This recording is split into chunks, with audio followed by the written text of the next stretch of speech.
दिल्ली में एक डिबेट हुई थी जावेद अख्तर मुल्हिद और शमाइल नदवी के दरमियान। आपने सुना होगा, इस सोशल मीडिया पर बच्चे सुनते हैं, मोबाइल के दीवाने हैं। कितने बच्चे वहम परस्ती में आ गए, कितनी गुमराही में आ गए, कितने लोगों की वीडियो मैंने सुना वो गुमराहियत के दहाने पर आ गए। मैं चाहता हूं कि सोशल मीडिया का इस्तेमाल करने वालों, मैं तुम तक की हकीकत पहुंचा दूं और मोहब्बत के साथ ये समझा दूं। बहस क्या थी? वजूदे बारी ताला पर। नऊज़ बिल्लाह, मुल्हिद कह रहा था अल्लाह का वजूद नहीं है, ला इलाहा इल्लल्लाह कोई चीज नहीं है। शमाइल नदवी साबित कर रहा था अल्लाह का वजूद है, मगर जरिया गलत था। अल्लाह के वजूद को मानने का जो जरिया है उससे बताना पड़ेगा और साबित करना पड़ेगा। जरिया गलत था। अगर मजमे में किसी को बुखार हो, बुलाओ स्टेज, डॉक्टर साहब को बुलाओ और एक लकड़ी ले लो, उसके मुंह में डालो और डॉक्टर साहब इसका बुखार चेक कीजिए कितना है, पता चलेगा। अरे बोलो ना, क्योंकि लकड़ी बुखार चेक करने का जरिया नहीं। कपड़े धुलाना है, लॉन्ड्री के बजाय तुम तनूर में ले जाके डाल दो तो जल जाएंगे, धुलेंगे नहीं। जरिया सही होना चाहिए। अरे बदअक्लो, जिस अकल को खुदा ने पैदा किया है उस अकल के सहारे अल्लाह के वजूद के फैसले कर रहे हो। याद रखना, अल्लाह के वजूद के मानने का जरिया, ला इलाहा इल्लल्लाह मानने का जरिया इल्म नहीं है, इल्म नहीं है, वरना शैतान तो गुमराही ना होता। और इल्म अगर होता तो देखो, किसी ने, मौलाना अस्माउल कलीम साहब ने एक दलील दी, शेख तरीकत साहिब सज्जादा का इल्म बड़ा था, उन्होंने दलील को काट दिया। इनके आबा व अजदाद ने इनकी दलील काट दी। कोई मुकदमा लेके सेशन कोर्ट पहुंचे, जमानत नहीं हुई और हाई कोर्ट पहुंच गए, जमानत हो गई, दलील कट गई। छोटे की दलील बड़ा काट देता है और हाई कोर्ट की दलील सुप्रीम कोर्ट काट देगी। तो अगर इल्म से साबित करोगे वजूदे बारी ताला, तो ये दलील तो कटती रहेगी, ये जरिया नहीं है। इसी तरह अक्ल भी जरिया नहीं है। अक्ल नाकाफी है अल्लाह के वजूद को मानने के लिए, वरना दुनिया में इतने बड़े बड़े अक्लमान ये कुफ्र पे क्यों मर गए, ये ईमान लाके क्यों नहीं मरे? तो भोले वाले मुसलमानों, ऐसे लोगों के चक्कर में परेशान मत होना। मैं तुमको जरिया बता रहा हूं। अल्लाह को मानने का न इल्म है न अक्ल है, बल्कि खुदा के मानने का जरिया ला इलाहा इल्लल्लाह को मानने का जरिया मोहम्मदुर रसूलुल्लाह है। ला इलाहा इल्लल्लाह,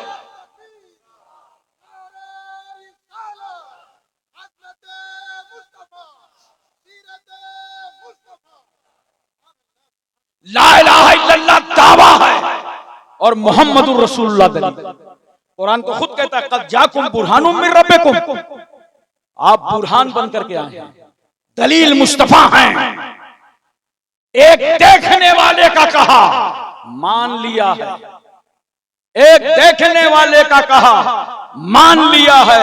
हमने तुझे बिन देखे खुदा मान लिया है, और कोई गैब क्या तुमसे नेहा हो भला, जब खुदा ही न छुपा तुम पे करोड़ों दरूद। अब मैं बताता हूं तुम्हें और प्यार से समझाता हूं। अगर अल्लाह के वजूद को समझना है तो कुरान की इस आयत की रोशनी में आसानी से समझ लो, इनके चक्कर में न पड़ना। हाल बुक हुआ था दिल्ली में, 14 कैमरे आए थे, साथ साथ दोनों कैमरे लाए थे, खर्च बराबर दोनों ने दिया था। ये दोनों सोशल मीडिया पर वायरल होना चाहते थे और शर्त क्या लगाई थी? अल्लाह का नाम ना लेना, गॉड का लेना। और जब तुम गॉड के नाम पर मुनाजरा हार जाओगे तो वो आसानी से कहते, जिसे लोग गॉड कहते हैं उसे तुम अल्लाह कहते हो, नऊज़ बिल्लाहि मिन ज़ालिक। ये चाल थी इनकी। और यही देखा नहीं, हमारे कानपुर की जुबान में इसी को कहते हैं नूरा कुश्ती। जब डिबेट खत्म हो गई तो जनाब हाथ चूम रहे हैं और लबो लहजे से लग रहा था पूछ रहे हैं उस्ताद कैसी रही। तो कह रहा है ऐसे नहीं, सर पे हाथ रख करके बताओ। तो सर पे हाथ रख रहे हैं, ये कौन सी डिबेट है? हमको मालूम हो जाए कि एक आदमी अल्लाह के वजूद का इनकार कर रहा है, ये कौन सा अखलाक है? ये तुम्हारी मिली भगत है। अब मैं तुमसे पूछता हूं, सिर्फ एक सवाल करता हूं। मेरे रसूल सल्लल्लाहु अलैहि वसल्लम से ये सवाल हुआ था, यसअलूनका अनिर रूह, लोग आपसे रूह के बारे में सवाल करते हैं। रसूल सल्लल्लाहु अलैहि वसल्लम से लोग पूछते थे रूह क्या है, रूह के बारे में सवाल करते थे। अरे बोलो रूह है कि नहीं आप लोगों के पास? अरे बोलो यार, न होती तो वहीं गिर जाते। वो देहात वाले बोलते हैं बड़ी अच्छी अच्छी बातें, कभी बात बात पर बड़े कुछ खुश नसीब होते हैं, कहते हैं सब अल्लाह का हुक्म है, सब अल्लाह के हुक्म से हो रहा है, सब अल्लाह का हुक्म चल रहा है। तो उनको लोग बेवकूफ समझते हैं। हकीकत यही है, सारा हुक्म अल्लाह का। यसअलूनका अनिर रूह, प्यारे रसूल ये आपसे रूह के बारे में सवाल करते हैं। कुलिर रूह मिन अम्र रब्बी, आप इनसे कहिए रूह अल्लाह के हुक्म का नाम है। जोर से बोलो सुभान अल्लाह। रूह किसका नाम है? अल्लाह के हुक्म का। और जब ये अल्लाह का हुक्म जब तक हमारे तुम्हारे बदन में रहता है तो हम चलते फिरते हैं, सोते जागते हैं, खाते पीते हैं, और ये अल्लाह का हुक्म निकल गया, कुछ कर सकते हो? मैं कहता हूं वजूदे बारी ताला का इनकार करने वालों, निकली हुई रूह को तुम वापस करके दिखाओ। अबे ये नहीं कर सकते, किसी में रूह डाल करके दिखाओ। इसका मतलब है वो जात है खुदा की, उसका वजूद वाजिब है जो रूह डाल भी रहा है और रूह निकाल भी रहा है। और देखो रूह कैसे निकलती है, देखो पैर की तरफ से, गौर करना। और जैसे रूह खींचता है फरिश्ता, तो मरने वाला उसे देखता है कि ये रूह निकाल रहा है। पैर से निकाला, देख रहा था, गांठ पे आया, देख रहा था, पेट पे आया, देख रहा था, और जब यहाँ पे आया तो अब सीधे तो नहीं देख सकता। अब देखो वो यूं आंखें तानता है, सर पे आया तो और यूं तानता है, निकाल लेता है। जहां पे अल्लाह का हुक्म निकल जाता है, आंखें तनी की तनी रह जाती है। कभी किसी मुर्दे ने रूह निकलने के बाद आंखें सीधी की? बताओ। आप लोगों को हुक्म है कि जल्दी से उसकी आंखें बंद करो, सीधी करो। मरने वाले की आंखें तनी रहती हैं, क्योंकि रूह निकालने वाले फरिश्ते को वो देखता है, और जहां तक देखता है वहां तक रूह रहती है। और जब रूह वहां से निकली, अल्लाह का हुक्म निकला, तो वहीं पर वो आंखें तनी की तनी रह जाती हैं। अब तुम्हारे हमारे बस में ये भी न रहा कि तनी हुई आंखों को हम सीधी कर सकें, क्योंकि अल्लाह का हुक्म निकल चुका है। ये है अल्लाह का हुक्म। इसलिए दोस्तों, अल्लाह सब कुछ कर सकता है। वो अहकमुल हाकिमीन है, रब्बुल अरबाब है, काज़ियुल हाजात है, मौला है, किबरिया है, बड़ा है, कबीर है, समी है। वो चाहे जो चाहे अता कर दे, जो चाहे छीन ले, वो सब कुछ कर सकता है। इन्नल्लाह अला कुल्ली शैइन कदीर, वो हर चाहे पर कादिर है। लिल्लाहि मुल्कुस समावाति वल अर्द, जमीन और आसमान की बादशाह सब अल्लाह के लिए है। एक चैलेंज किया था खुदा ने, ईमान वालों समझ जाओ तो ईमान में ताजगी आ जाएगी। 1450 साल पहले एक चैलेंज किया था, ये लोगों जो मैंने अपने महबूब पर कुरान नाजिल किया है, अगर तुम इस पर शक को शुबहा करते हो, फातू बिसूरतिन मिन मिस्लिही वदू शुहदाकुम मिन दुनिल्लाह इन कुंतुम सादिकीन। तो अल्लाह ने क्या फरमाया? अगर जर्रा बराबर शक है जो मैंने कुरान की आयतें उतारी हैं, तो जरा कुरान की तरह एक सूरत बना लो और सारे मददगारों को मिला लो, बुला लो लात को, मनात को, हुबुल को, नायला को, असनाफ को, सारे मुल्हिदों को इकट्ठा कर लो। तुम एक सूरत नहीं बना सकते। तवज्जो है? 1450 साल गुजर गए। अमेरिका हो, फ्रांस हो, बर्तानिया हो, जर्मन हो, दुनिया का कोई साइंसी मुल्क आज तक कुरान की तरह एक सूरत न बना के ला पाया। तवज्जो है? तो ये चैलेंज आज भी अल्लाह का मौजूद है ना। हाफिजों के सीने में आज भी ये चैलेंज मौजूद है कि कुरान की तरह एक सूरत बना लाओ। इसका मतलब ये है कि जब तुम सूरत बना के ना उस वक्त ला पाए थे, ना इस वक्त ला पाए हो, तो ये चैलेंज किसका है? ये खुदा का चैलेंज है। वो मौजूद है, उसका वजूद है।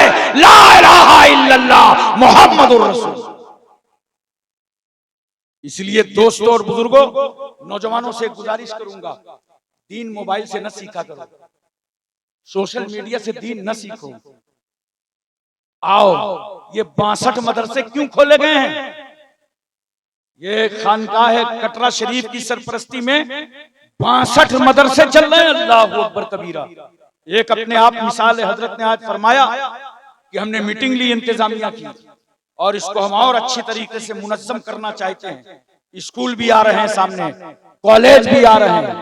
ऐसा बेमिसाल पीर जो तुम्हारी औलादों की फिक्रें कर रहा है, घर घर तालीम देना पहुंचाना जानता हो। अहद कर लिया है खानका ने कि हम मालदा इलाके में, अतराफ में, मुर्शिदाबाद में किसी को जाहिल ना रहने देंगे,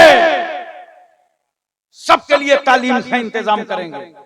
तो इल्म मैं कह रहा हूं सोशल मीडिया से नहीं, इतने मदरसे खुले हैं, ये उलमा बैठे हैं, इनकी इज्जत करो, इनकी कद्र करो, इनसे मोहब्बत करो।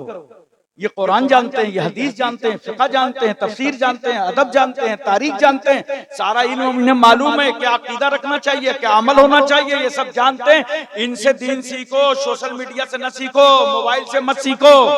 वरना एक मिसाल देने जा रहा हूं हजरत, मैंने तो कुछ आयतें पढ़ी कि कुरान की आयतों को बदल करके डाला जा रहा है मोबाइल। आपको कैसे पता चलेगा? आप हाफिज नहीं हैं, आप गलत समझ लेंगे। उसको जरिया मत बनाओ मोबाइल को। देखो, जैसे आप कुरान में सूरह फातिहा पढ़ते हो ना, अनअमता अलैहिम पढ़ते हो ना, बोलो सूरह फातिहा याद है ना सबको? अनअमता अलैहिम पढ़ते हो? देखो थोड़ा सा मसला है, सोशल मीडिया से पढ़ोगे तो कहां तक गुमराही जाएगी। अनअमता के बजाय अगर किसी ने उसमें पेश लगा के लिख के डाल दिया, मोबाइल पे लिख दिया अनमतो, तो तुम तो पता ही नहीं कर पाओगे कि अनमतो और अनमते क्या है। ठीक है, अनमतो ही होगा। जानते हो अनमता का माना क्या था?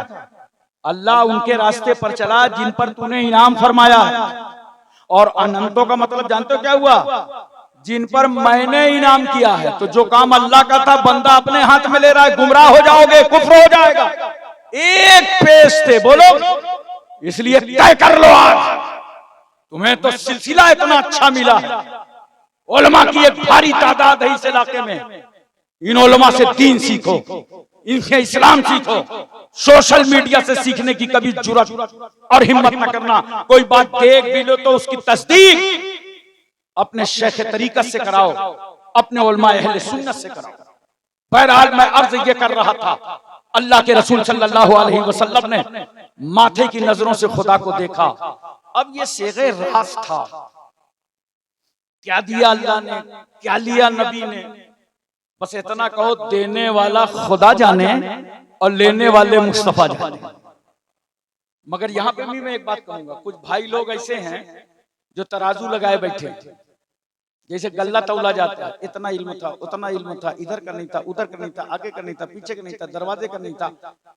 अरे भैया, ये तराजू उतार के अंदर रख दो।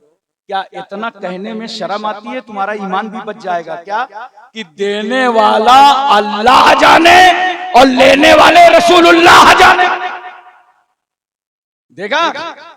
मगर एक बात तय है, अल्लाह ने सबको दिया, हमको तुमको हयात दिया, जिंदगानी दी, किसी को मनसबे विलायत दिया, किसी को मनसबे नबूवत दिया, किसी को अमीर बना दिया माल के जरिए, किसी को औलाद के जरिए अमीर बना दिया, किसी को इल्म के जरिए अमीर बना दिया, किसी को नसब के जरिए अमीर बना दिया। तो दिया सबको अल्लाह ही ने है। मगर एक बात तय है, सबसे ज्यादा अल्लाह ने उसी को दिया होगा, सबसे ज्यादा जिसको चाहा होगा। अरे बोलो ना, सबसे ज्यादा जिसको चाहा होगा उसी को सबसे ज्यादा दिया होगा। तो ये बात तो तय है कि आखिरी नबी से ज्यादा किसी को चाहा ही नहीं। अल्लाह ने आखिरी नबी से ज्यादा किसी को चाहा ही नहीं, इसलिए अपने महबूब से ज्यादा किसी को दिया ही नहीं। सरकार सल्लल्लाहु अलैहि वसल्लम तशरीफ लाए, छठे आसमान पर मूसा कलीमुल्लाह से मुलाकात हो गई। अल्लाह के कलीम ने पूछा, अल्लाह के हबीब उम्मत के लिए क्या लाए? सरकार सल्लल्लाहु अलैहि वसल्लम ने फरमाया 50 वक्त की नमाजें लाया हूं। कहा या रसूल अल्लाह, ये बहुत है, मैंने बनी इस्राइल को बहुत हिदायत किया था, ये कौम अमाल में पीछे है, इतनी नमाजें अदा न कर पाएगी। सरकार कम करा दी। अल्लाह के रसूल सल्लल्लाहु अलैहि वसल्लम तशरीफ ले गए, 5 कम कर दिया खुदा ने। फिर आए, मूसा कहते हैं सरकार और कम कराइए, सरकार फिर तशरीफ ले गए, फिर 5 कम। मेरे नबी 9 बार गए। अरे जोर से बोलो यार, कई बार गए? अल्लाह ने जब मेराज में बुलवाया तो एक बार, और बुलवा के जब मुस्तफा को पावर दिया तो मेरा नबी 9 बार गया है। 9 बार गए तो 45 कम, एक बार जाने से 5 कम, 9 बार जाने से बोलो 45 कम। ये इमाम नगर वाले बैठे बैठे सोच रहे होंगे कि सरकार अगर एक बार और करम फरमा देते तो सारा हिसाब ही बन जाता, क्योंकि अल्लाह की रहमत पर इतना भरोसा था कि नमाज तो माफ हो जाती, सवाब पूरा मिलता। मूसा फिर गुजारिश करें, जानते हो ये वही मूसा कलीमुल्लाह हैं जिन्होंने कहा था अल्लाह मुझे अपना दीदार दिखा दे। तो अल्लाह ने फरमाया लन तरानी, मूसा तुम हमको हरगिज नहीं देख सकते। कानून था मूसा तुम हमें हरगिज नहीं देख सकते। अब यहाँ पे देखिए, गौर कर लीजिए, हर मोमिन अल्लाह का दीदार करेगा, बोलो सुभान अल्लाह।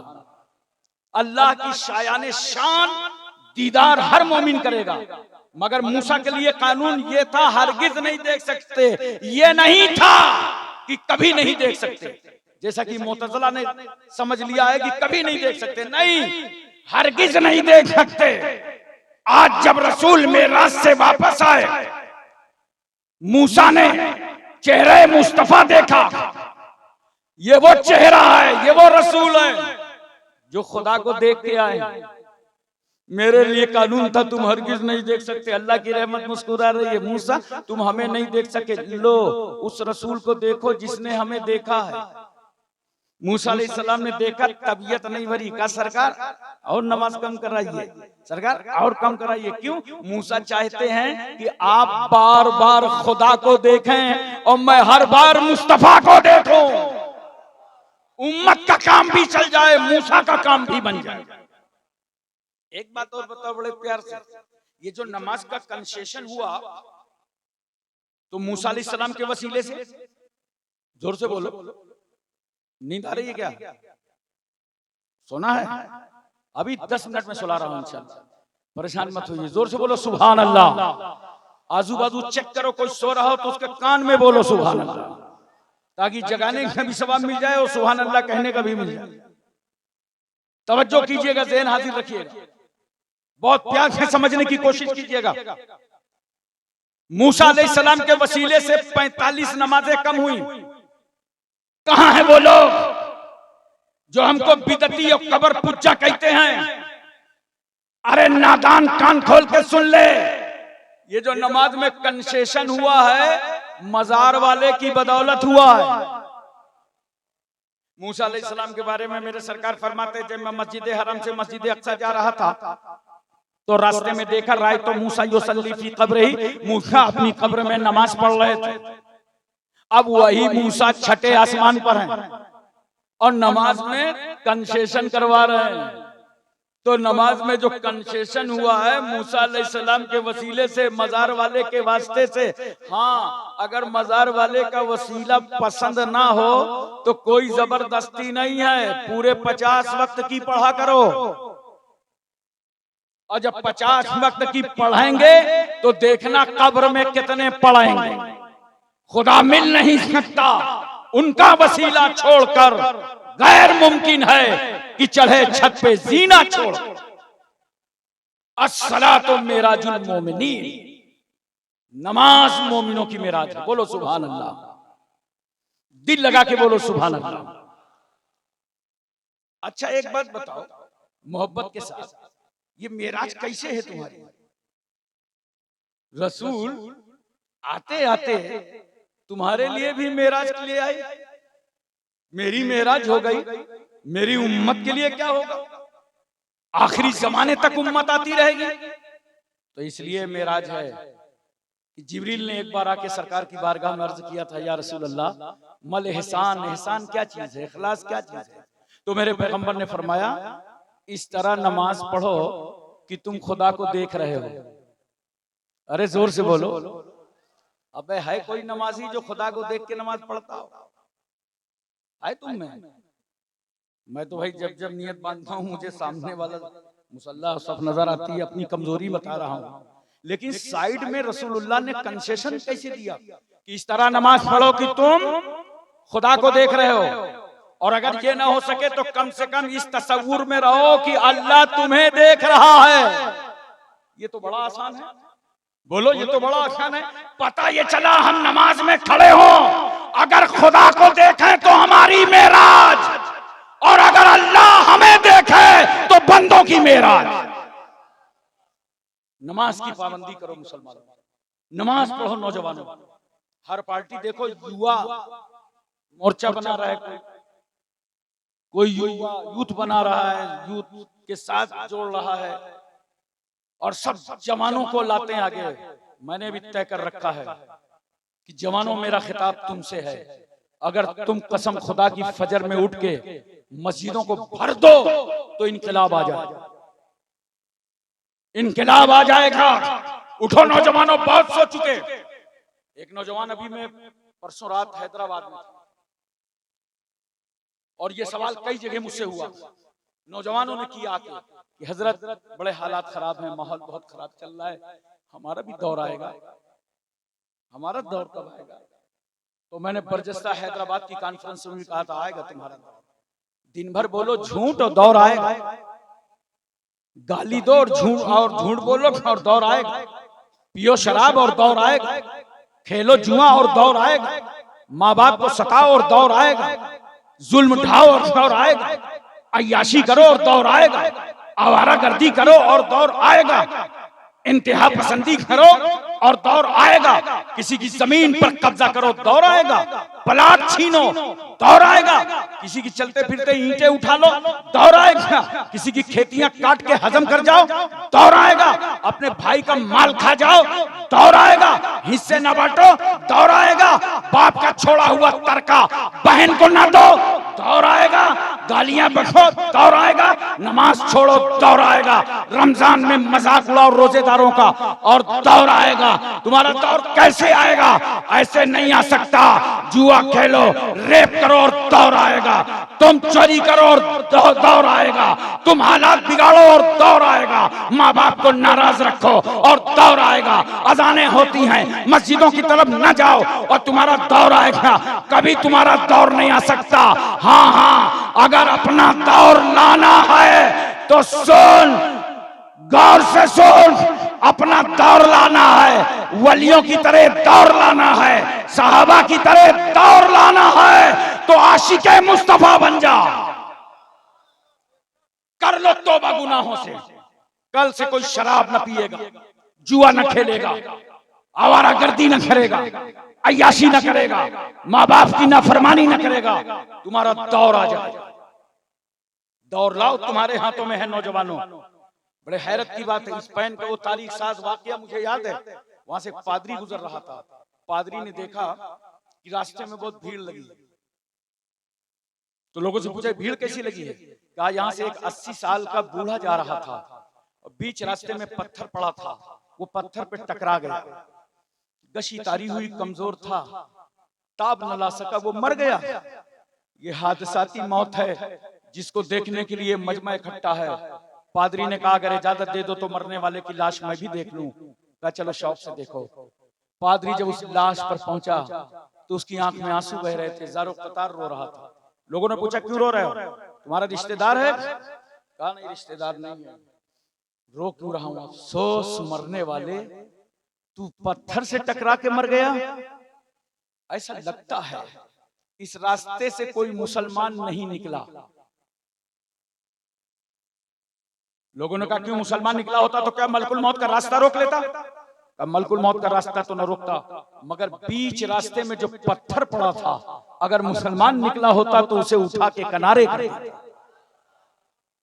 ये शान है मुसलमानों, ये पैदा तुम करो, ये मिजाज तो बदलो। मैं झांसी जा रहा था, ग्वालियर जा रहा था, झांसी से मेरी ट्रेन मुड़ती है सामने की बर्थ में, और ये वाकया आपको कम से कम 30 साल पहले का सुना रहा हूं, जब कौम भी गरीब थी, हम लोग भी गरीब थे।